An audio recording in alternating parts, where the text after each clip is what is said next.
Hello, everybody. Thank you for joining me. You have found Flashpoint Radio. I am your host, Jay-Z, and it is Wednesday, May 23rd, 2012, and this is our NATO wrap-up special. We've got 3 or 4 videos to look at this evening dealing with what happened on the ground and some of the periphery events around the NATO Summit in Chicago. We are not going to waste any time, though, because there is a lot of information, so let's get right to it.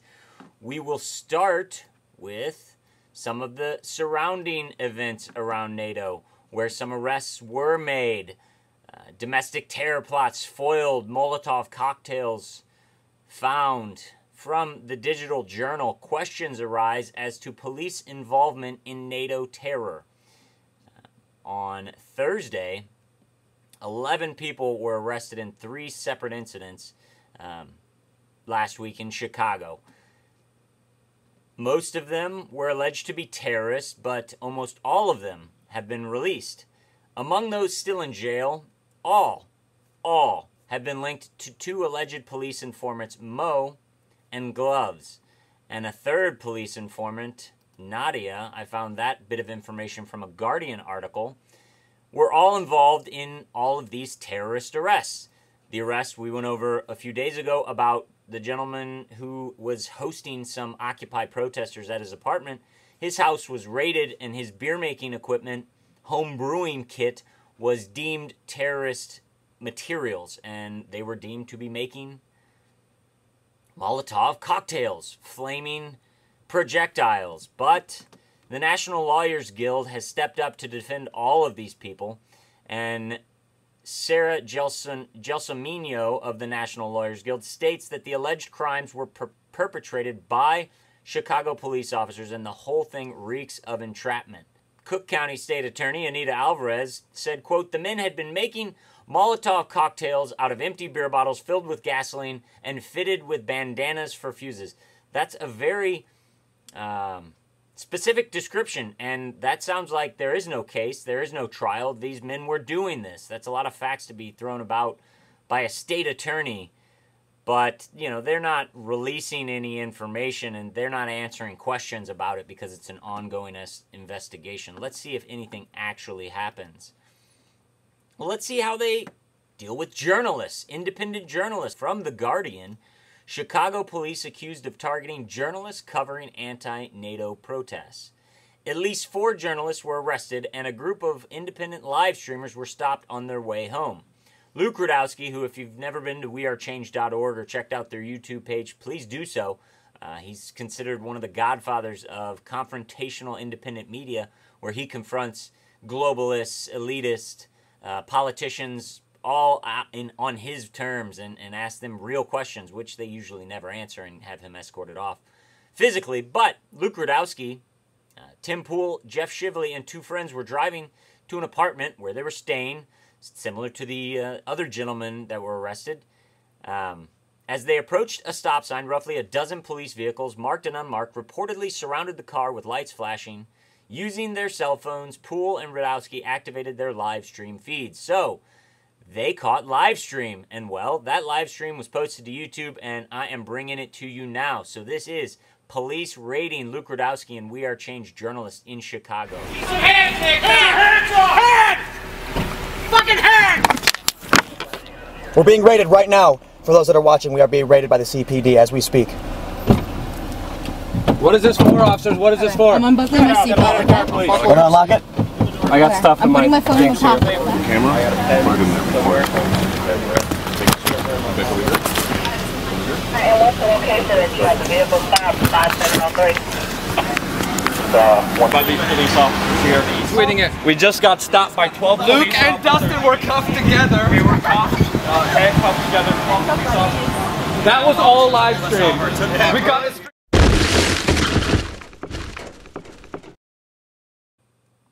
I apologize for that language.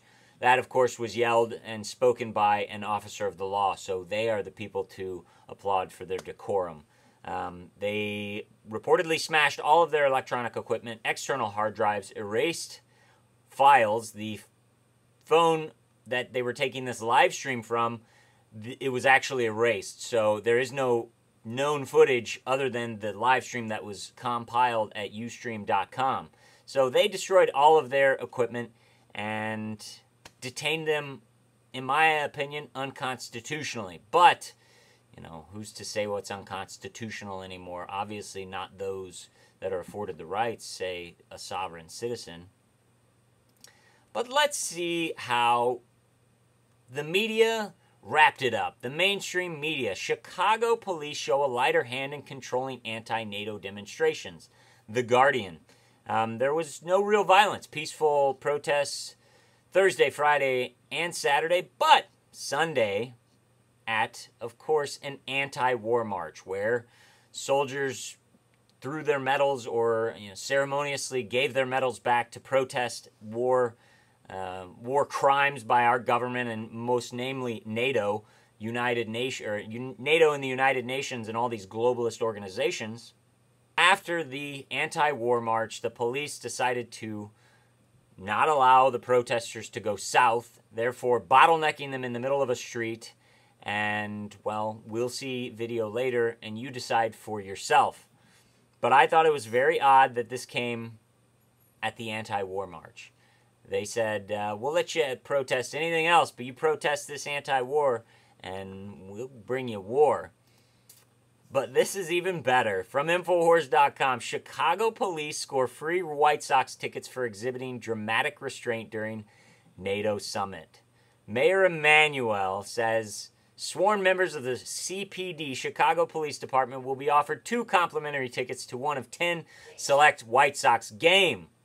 Yes, for their exemplary performance as a whole, correct? As a whole, they're all getting these tickets. So I assume the officers that we are about to see receive complimentary tickets for doing what they did as well. But yes, the city of Chicago, Major League Baseball, are rewarding the police for their restraint. And I wonder if they're rewarding the police that were supposed to be patrolling other parts of Chicago. From CBS Chicago, 7 dead, at least 22 wounded in weekend shootings in Chicago. Chicago was focused this weekend on the NATO Summit and the heated clashes between protesters and police in the downtown area. But across the city, 7 people were killed and at least 22 more were injured by gunfire. But all sworn CPD officers get 2 tickets to a Chicago's White Sox game. So, they're wearing riot shields and waving batons at peaceful protesters, and 7 people die across the city. So do you think, if you live in Chicago, that your police are being directed in a proper manner to protect the public interests and to be peace officers? And, well, speaking of peace officers, let's take a look. These people are saying they did such a good job. Rahm Emanuel's giving them tickets to White Sox games. They did an exemplary job.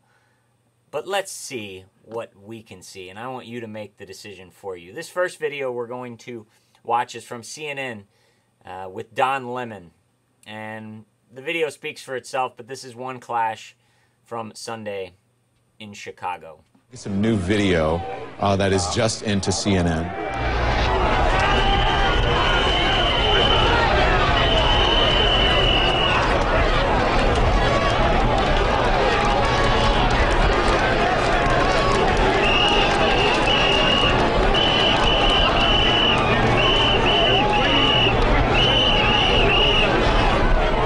So to our viewers and to Ted Rollins, who is joining us live in Chicago, what you're looking at, police in combat gear, Chicago police versus protesters there. And Ted, what we're showing, really just the police pummeling some of these people in the crowd. Yeah, that was really nice. They used restraint, extreme restraint, I think was some of the terms used. From the rrstar.com, Chicago police get high marks on handling the NATO protests. Well, McCarthy, who literally stood behind his troops pointing and shouting orders during the worst clashes with protesters. Picture that. The chief of police standing amongst his forces, giving direct orders for them to attack. Sounds a little 300-ish to me.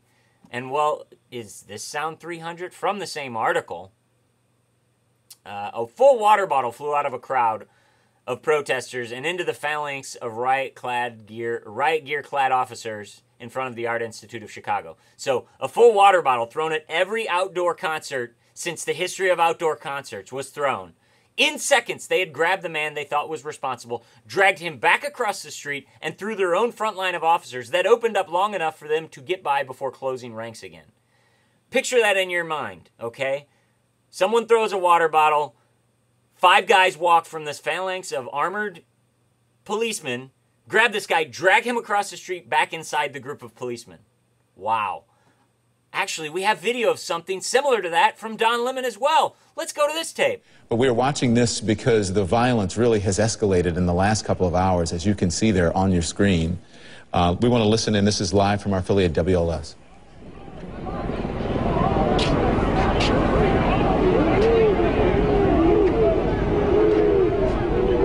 So what you saw there was a scuffle with one man. It looks like just one man and a number of police officers, and then here we go again with them trying to push back.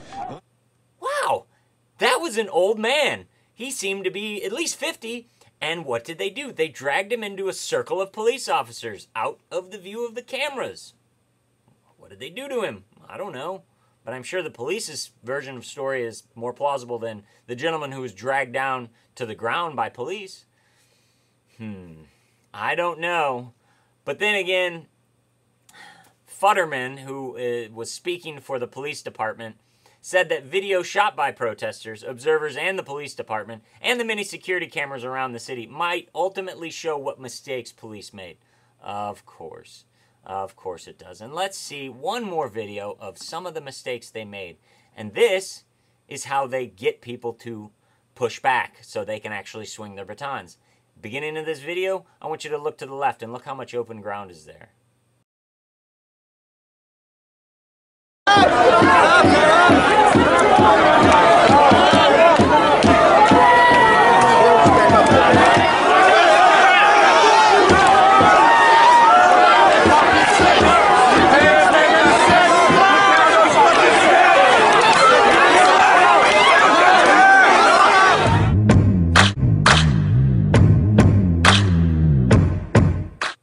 Wow. You saw that. Down the street, it was wide open. Plenty of room for people to go. The camera panned to the right, and what did it see? A sea of people smashed into each other. They were being kettled. The police were marching forward and blocking them in. Well, when people are trapped like that, people will tend to push away. When they pushed away, that's what happens. That's what happens after an anti-war march in this country. All to protect foreign dignitaries, foreigners, foreign dignitaries, foreign leaders, many of who hate this country. And they all definitely hate the freedom that our Constitution and Bill of Rights, well, supposedly give us. Remember, we just have to accept it. We just have to say, yes, those are our rights. They are ours. If you do not exercise them, they will be taken away. De facto taken away, because you haven't used them, they disappear. So exercise your rights, people. Keep spreading Flashpoint Radio. Follow independent journalism. Support local media. Support people who are fighting for the cause. Come back and see me tomorrow. Jay-Z signing off for Flashpoint Radio, saying God bless and keep your eyes to the sky. On the second phase.